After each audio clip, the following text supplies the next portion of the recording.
So Bruce, why don't you just tell us a little bit about how you came to be an artist? Sure, absolutely. Are we ready to go? Yeah, we're ready to go. Okay. I went to college at UC Santa Barbara, and I was born and raised just south of LA. My sister had always seemed to me incredibly talented. She could draw amazingly well, and I was always in great admiration and envy of her. I felt like my work was very crude.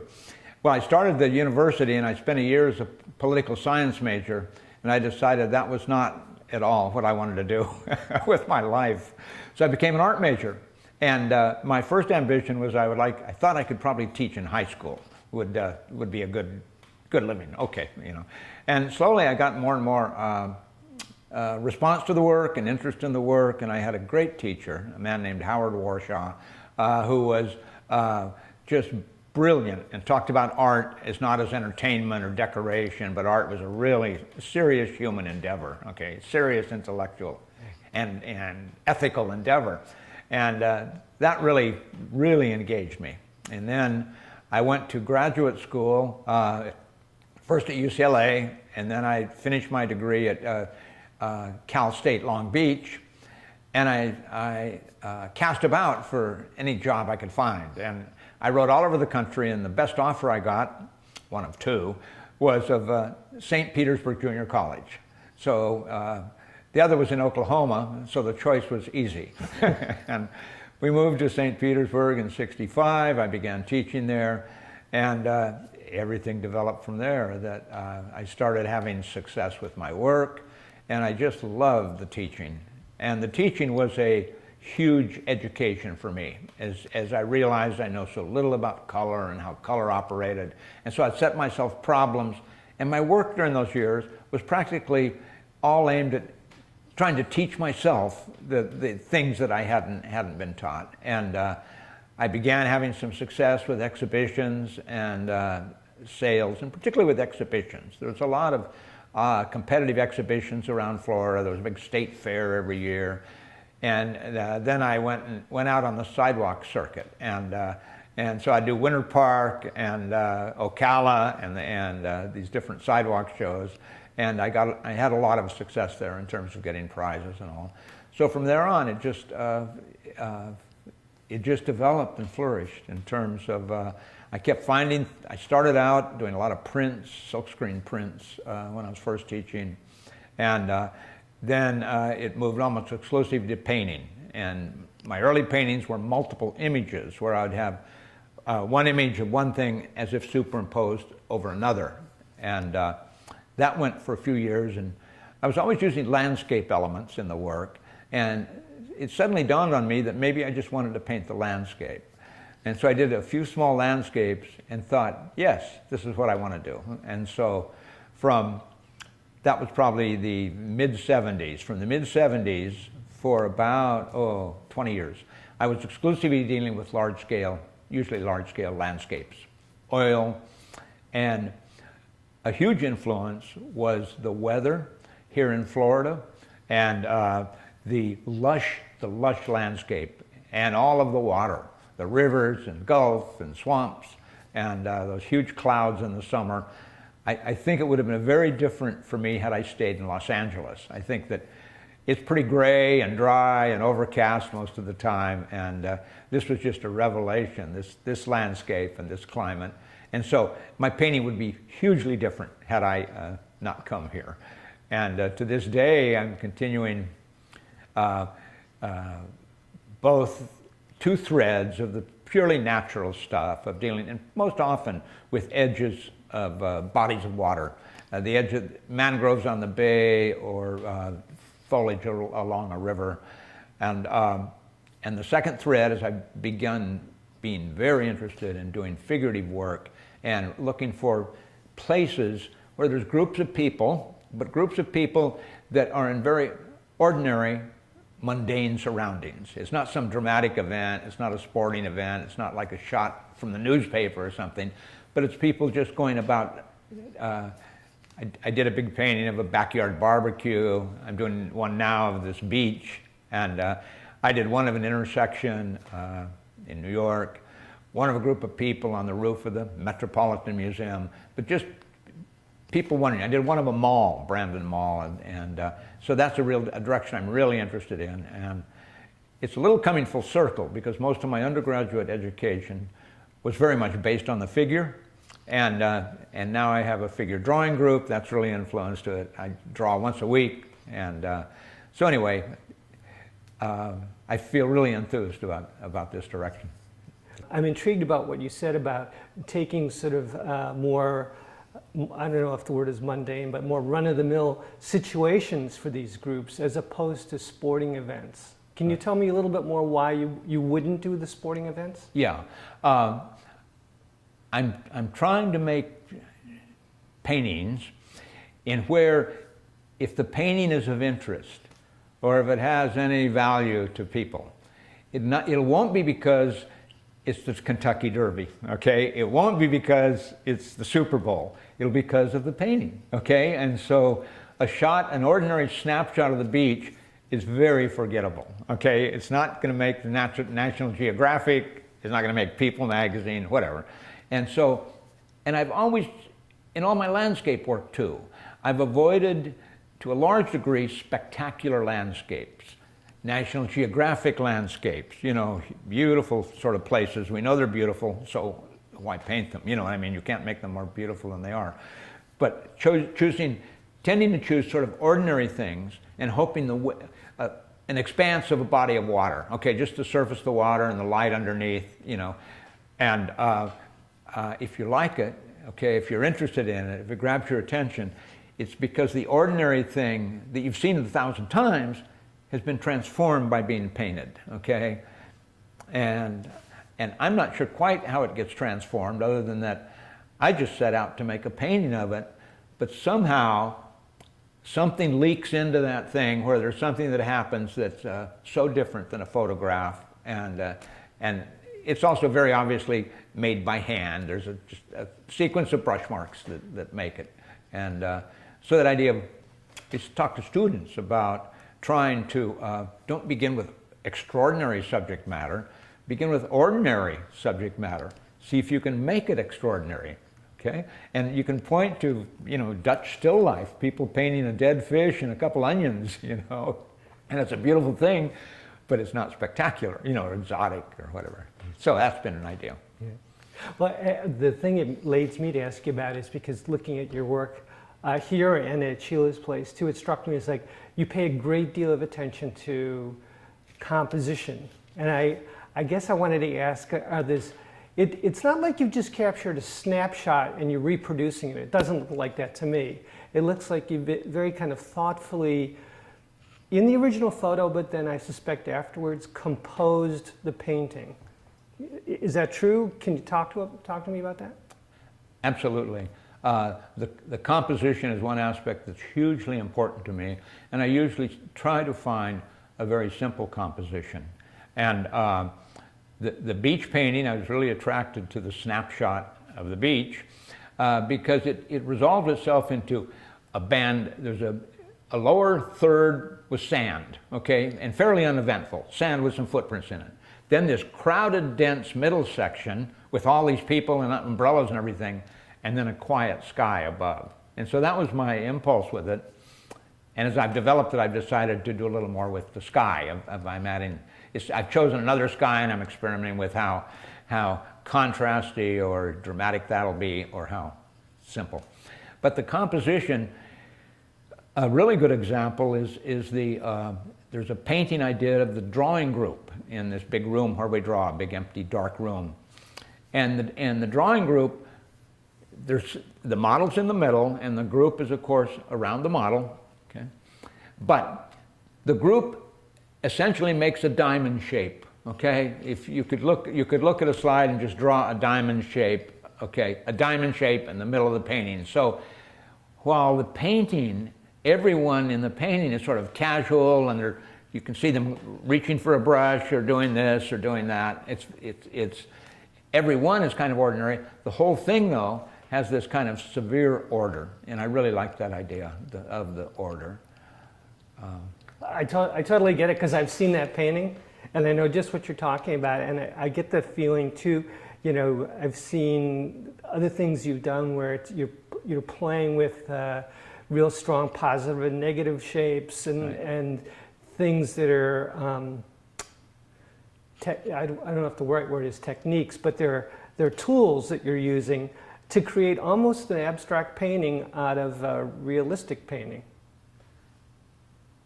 I don't know if any of that makes sense. Oh, absolutely, absolutely. I'm delighted with the idea that a detail up close, my painting can be a jumble of marks, okay, and meaningless, almost abstract.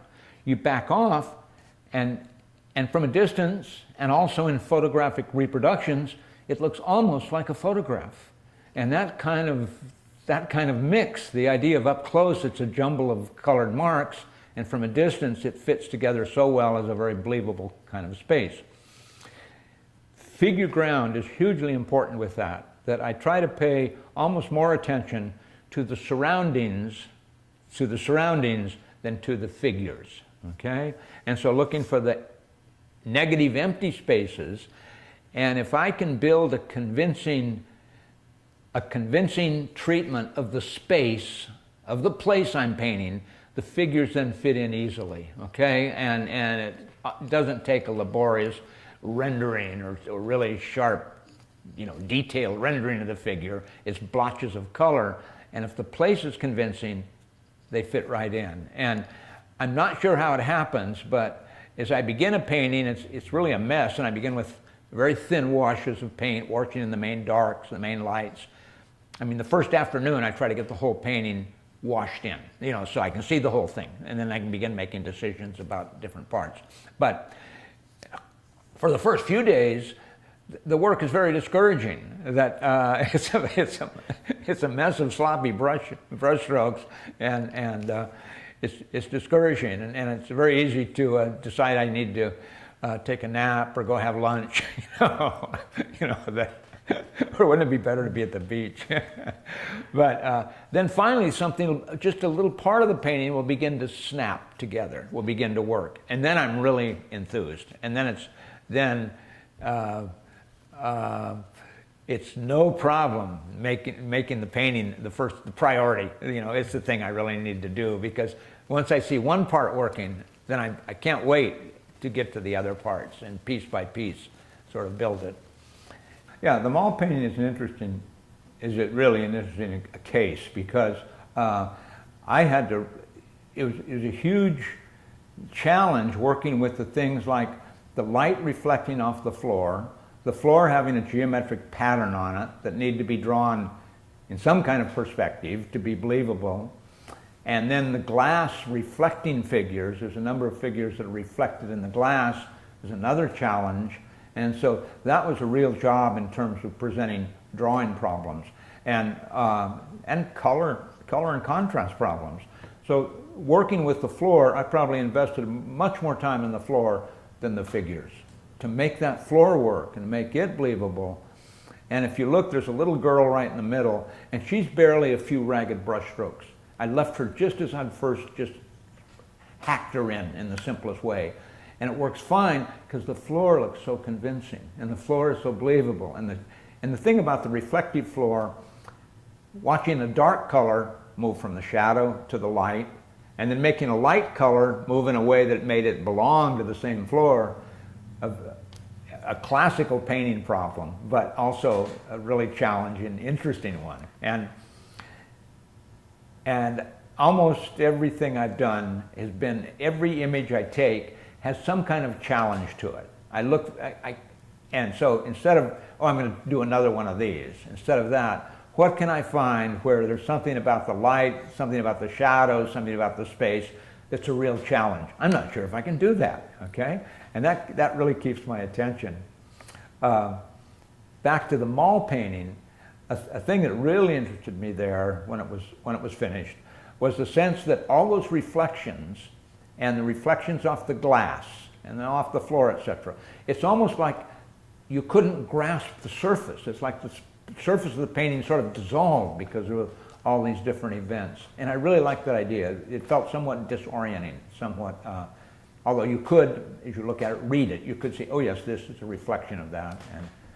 anyway, that was an interesting example. I'm kind of interested, always from the artist's perspective, is like, what does the act of painting and the painting itself do to you emotionally? Okay. Does it charge you up? Does it wear you out? Is it physically taxing? All that kind of stuff, emotionally, mentally. I find a huge kind of satisfaction in painting, and often it is frustrating and etc. problematic. But that whole idea of observation, of observing something and then trying to make its equivalent in this colored stuff, paint, on a surface, to make that paint behave like light or behave like space, is addictive. It's just hugely satisfying when it works, and it's almost, I think about like it's a childlike pleasure. It's not about some heavy philosophical idea. It's just a delight to make that happen, and I am so happy when it happens, and it leads me on. I can't wait to do the next one, and so it's really deeply satisfying, and that's mixed because it's also such a challenge. So it's often hard work and trial and error, but then when things do work, when it does fall into place, it's just a delight. It's just a pleasure, and so I find it. I just find it hugely satisfying. And a funny thing about that is that in the midst of a painting, it really fills my consciousness. I'm so aware of the painting. I can as I'm going to sleep at night, I can review the painting in my mind. I can go through it and I can see what I need to do first thing in the morning.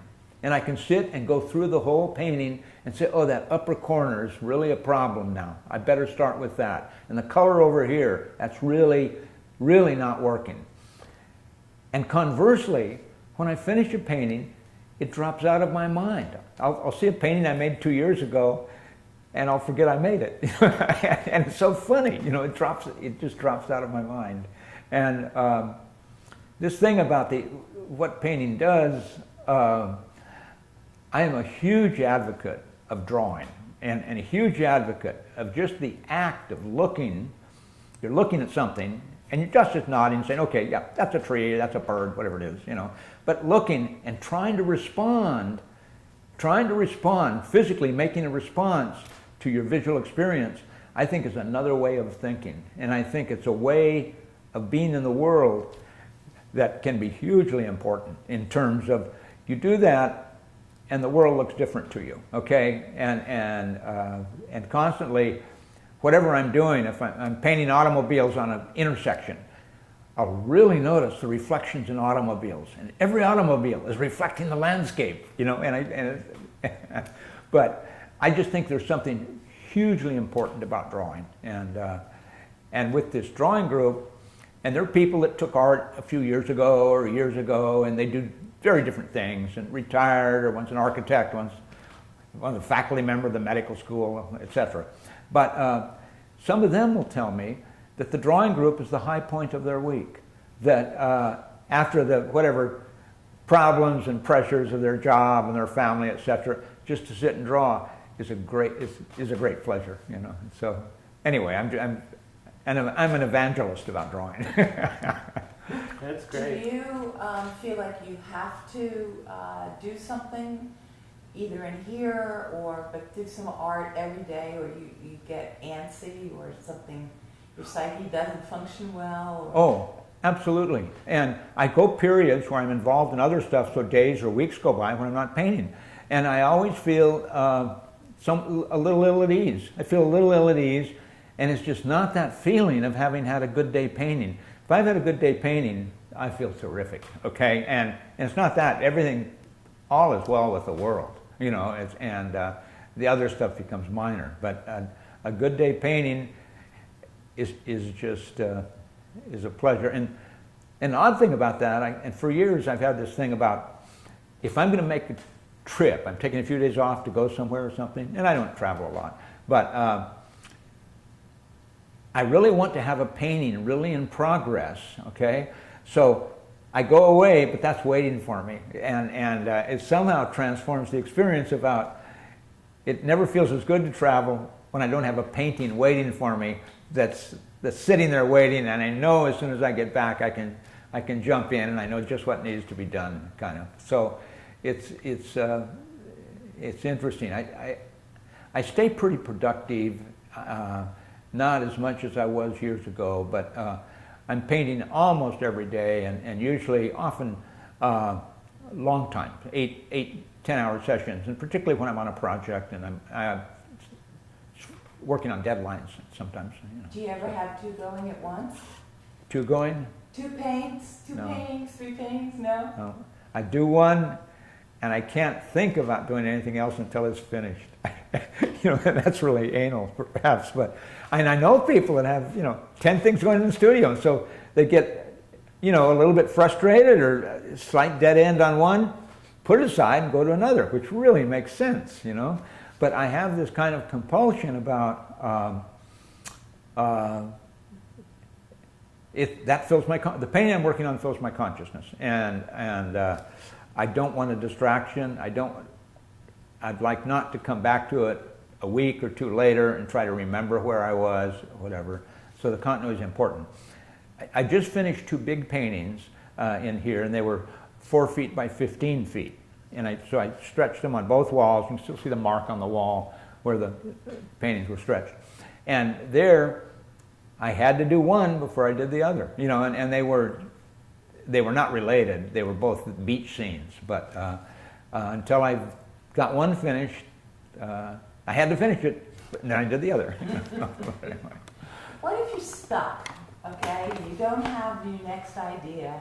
Or you may have done the washed-in version, Yeah. but you don't, it hasn't hit you yet. What you're going to do? What do you do to unstuck? Well,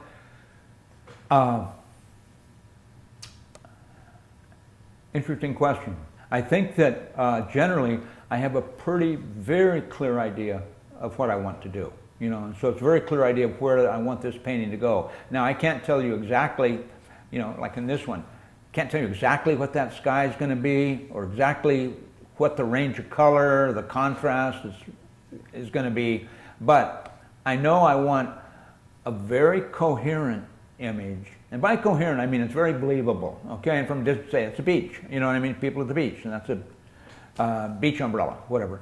I want it to be very coherent, and for years I've always liked the idea or wanted every inch of the painting to be as important as every other inch, okay?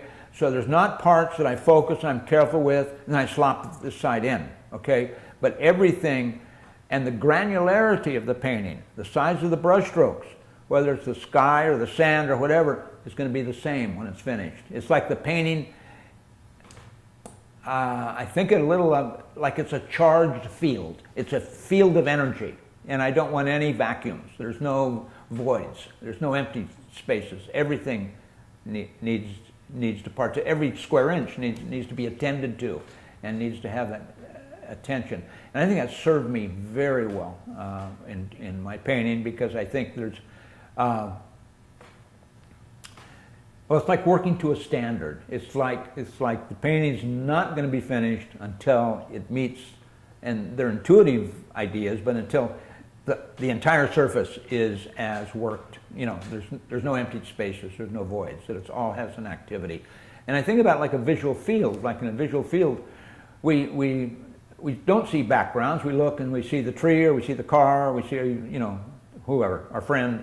But I think in painting somehow to pay more attention to the negative space than the positive space really helps, because then you're building that idea of building a cohesive place, a consistent place.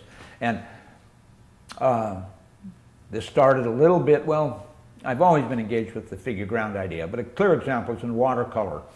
And I used to do a lot of landscape watercolors, but the discipline in watercolor of, if there's a leaf that's light, I can't paint the leaf, I've got to paint what's around the leaf. And so the leaf is light, and I have to make it by putting darker colors around it.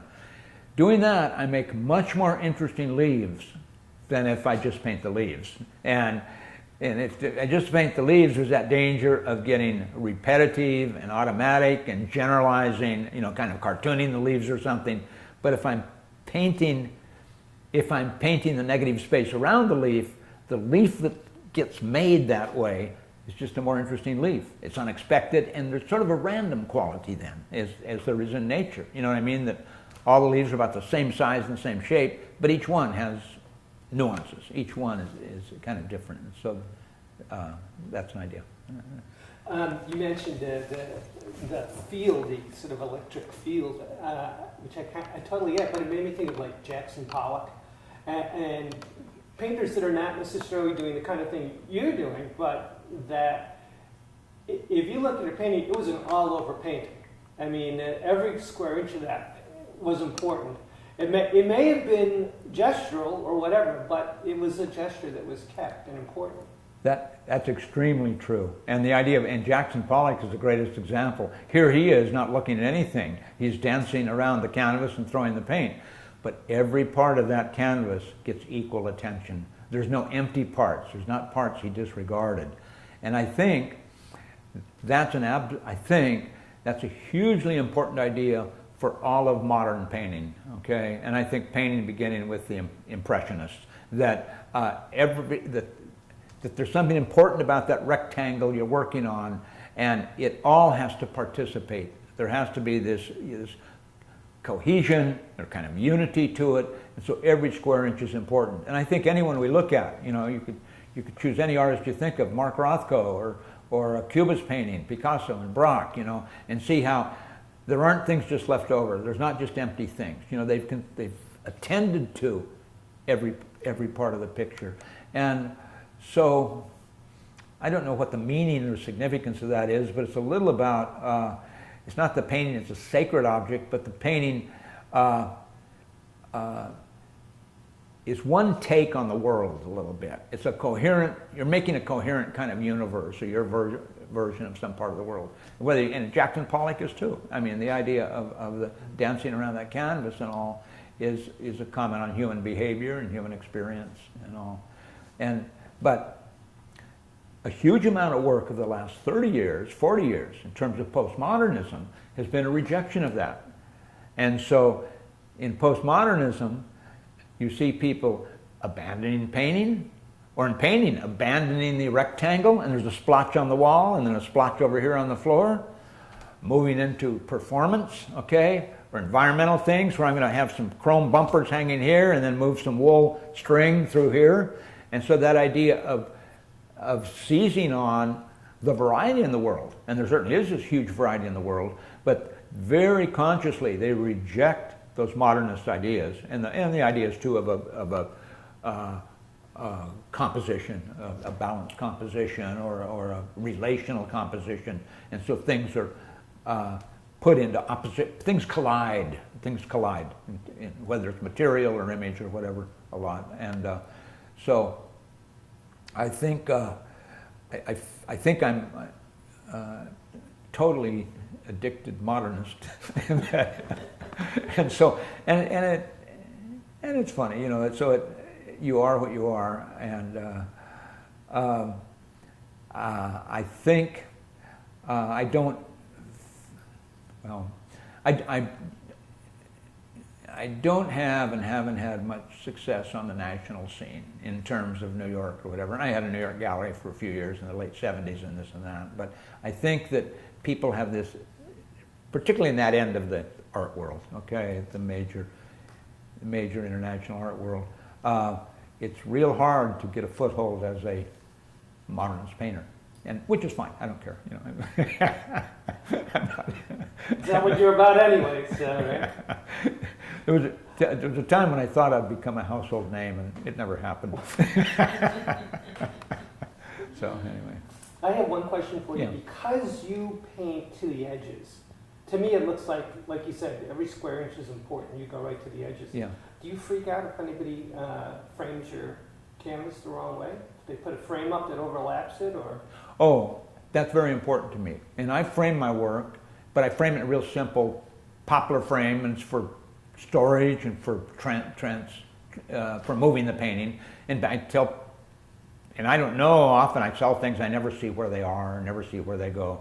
But it's real important to me that the frame doesn't cover the edge. It's really important to me that edge to edge, and so I don't even see a frame, well, all those little frames up there, they're recessed around the inside so that the painting kind of floats a little bit, okay, if that makes sense to you. And I just have a local cabinet shop mill every couple of months, mill a couple of 100 feet of this frame for me, and so it's got what's called a reveal, okay, and so the frame doesn't even visually come up to the edge of the painting, it's a 1/4 inch away, and so the idea is then there's kind of a dark void around the painting.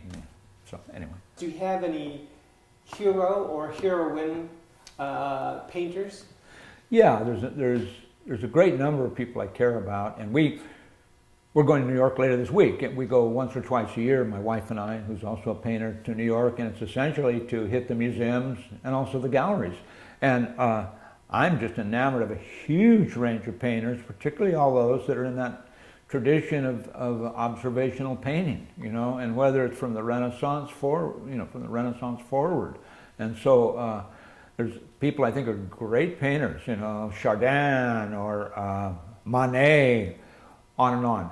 Currently, there's a landscape painter named Rackstraw Downs who has a great deal of success, but he's been painting on site for the last 40 years, since the early 70s, very consistently doing that. He will spend weeks on a site. He'll spend weeks on a painting, often on a street corner in Brooklyn, okay, or something like that.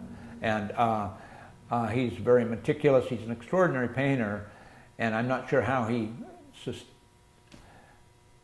does he paint for months? You know what I mean? In other words, how does he start a painting in September and then deal with the light in October or November, you know? And so I think he has a good memory, and he maybe has to decide, this is where, at some point he decides it's going to be 10 in the morning in this painting, and then he's got to make all the shadows fit that, because they're not going to look that way when he's painting at 3 in the afternoon. But anyway, he's an interesting example. There's another painter who I've recently discovered who I'm absolutely intrigued with, and his name is Yuan Uglow, U-G-L-O-W. He's a British painter, and he died in '02. I have a book of his, I'll show you. But unbelievably controlled, meticulous, precise, and beautiful treatments of the figure. And he, again, works for months, sometimes years, on the same painting. And there's long stories about his models, you know,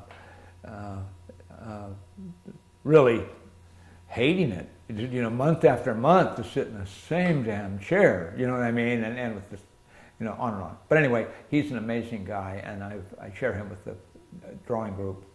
But then, you know, there's all the major people. I mean, Edward Hopper, you know, or I could pick out 50 names of people. George Bellows, you know, who are great observational painters. Richard Diebenkorn, on and on, and even up to and including. I'm real interested in the work of people working almost abstractly. Anselm Kiefer, a German painter who does these huge burnout, ruined landscapes, sort of, and sort of comment on the whole Nazi thing or the whole German experience when he was growing up.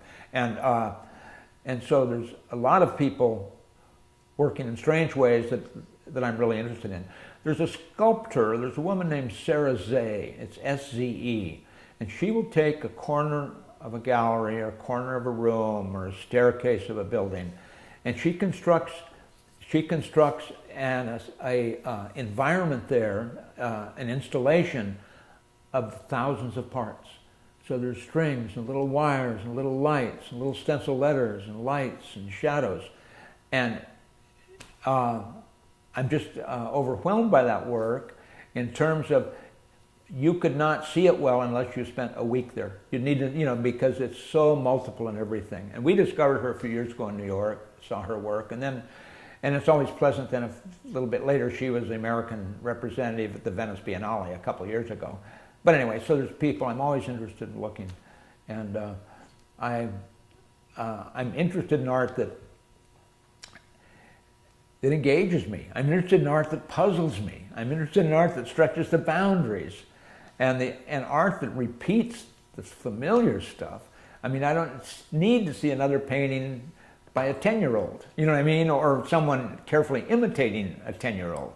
I know that, you know, and I can say yes, and I hope I hope you feel good about doing that, but I can't waste my time on it, you know, or whatever, you know. So. Maybe a question about gender in painting. Say it again. Gender and painting. Not to get too political or anything, but do you two things. First, when you look at a painting, do you think you know if it's a male or a female artist? I shouldn't even say painting, but just a piece, whatever it is, sculpture, whatever.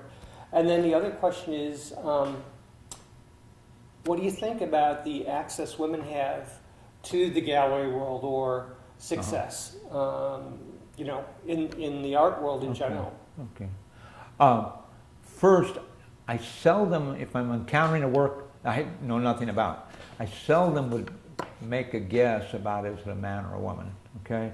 And it seems to me in my experience that I see women doing both extremely delicate, subtle, soft kind of things, and women do aggressive, violent, brutal kind of images, okay? And so I don't think about gender in that sense, or I don't think about paintings in gender, and I'm very interested in a number of women painters who I think are doing remarkable things. The other question about their access to galleries, I think it's improved a great deal from what it was 30 years ago, okay? But at the same time, there's still this huge thing about the top rank of artists, the top level of the blue chip artists do not, it includes very few women, okay? And you don't see a woman up there with Ansel Kiefer or Gerhard Richter or Jeff Koons, okay? That there's these superstars, Damien Hirst, these superstars and people that are getting 7 figures for their work, okay? Seldom include women. But I think it's changing. I can think of women like, I say that and I can't think of her name. Yuskavage. Lisa Yuskavage is a middle-aged artist who makes fantasy, very erotic little nymph-like figures in very romantic surroundings. And she's really getting attention, and she's done kind of an interesting thing. And her paintings are, some of her paintings are going for 7 figures, the big ones. But anyway, I've thought about the whole gender issue in terms of our life drawing, that there's a whole issue about the male gaze, looking at naked women, okay? You know, and to counter that a little bit, we have, I'm careful to balance the male-female. We'll have a male one week and a female the next week, okay? But I've been curious about that, and I've been surprised nobody's ever commented on it or raised the issue, because it does seem like something that belongs to the old paternalistic world of the woman is naked and you're standing there looking at her and painting her. And yet, that doesn't deter me a bit, because people could claim that, but I could turn around and say, I'm hugely interested in the human figure, and I'm just as interested in a male as a female, okay? And I want to see it in whole. I don't want to see them in a bathing suit, you know? And it's been interesting how it works here. There's been not a qualm. And I worried a little about this conservative rural community here in Ruskin. Not a word, you know, that in terms of we have this group going on every Thursday night, and we show once a year. We put up all our work there in the firehouse in this cultural center here. So, well, these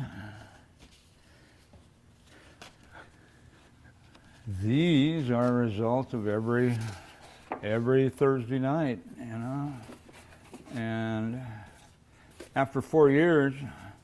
You can see there's hundreds. But it's like it's a little like doing calisthenics. You know, if you're an athlete, the idea of keeping my hand in and my eye in, and it's always a challenge, and I think maybe I'm beating a dead horse in terms of why do I keep doing these things. But again, if I get one good one a night, it's worth the night. I'm very, very happy.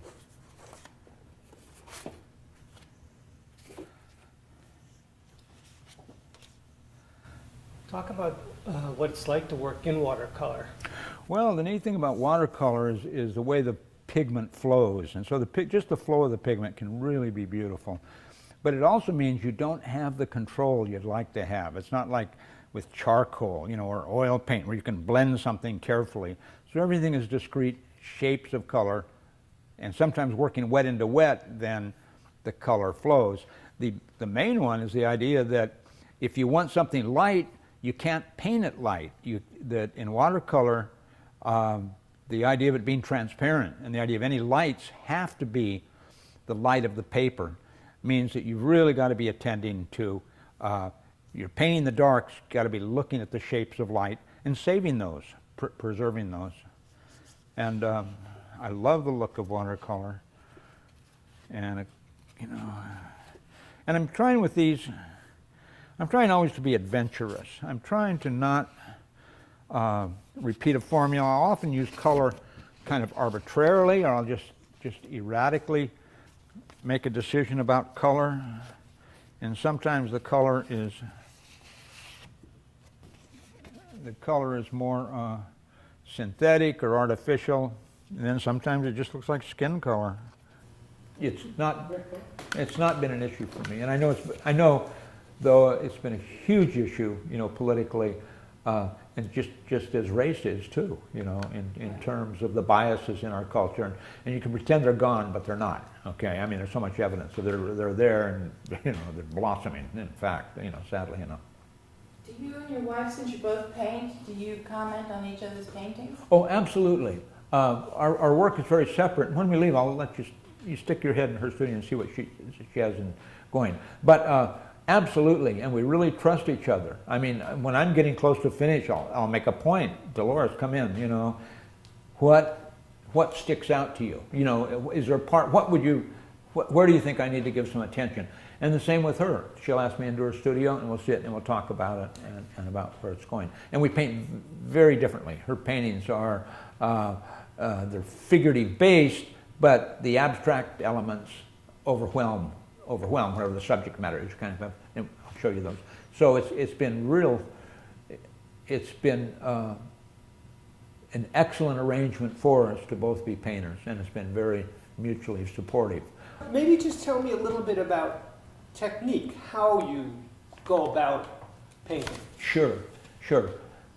I work almost always here in my studio pieces from photographs, and I compose and edit the photograph in Lightroom and Photoshop, and I put a grid on it, and then I put a grid on the canvas, and that is a huge aid to drawing in terms of seeing things relationally and in terms of scale. And drawing still remains a huge problem. I mean, you can have the grid and you start, something is in this corner of that grid and something's up here. Wait, they're supposed to be this close together. That it's not easy. But anyway, I really like doing that, and it's important to me to draw by hand. I think there's a quirkiness that results in the image. The image isn't one fluid, very consistent snapshot. It's a little bit out of joint.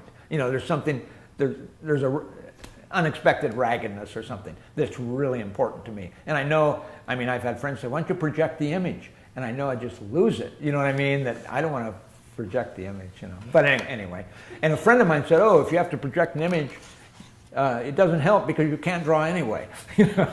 But anyway, here and there.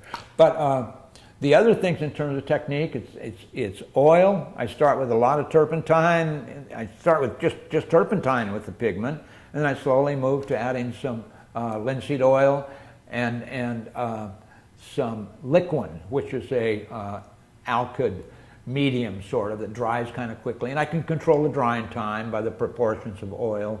If I have a whole passage I really want to stay open for the next day, I can work on that.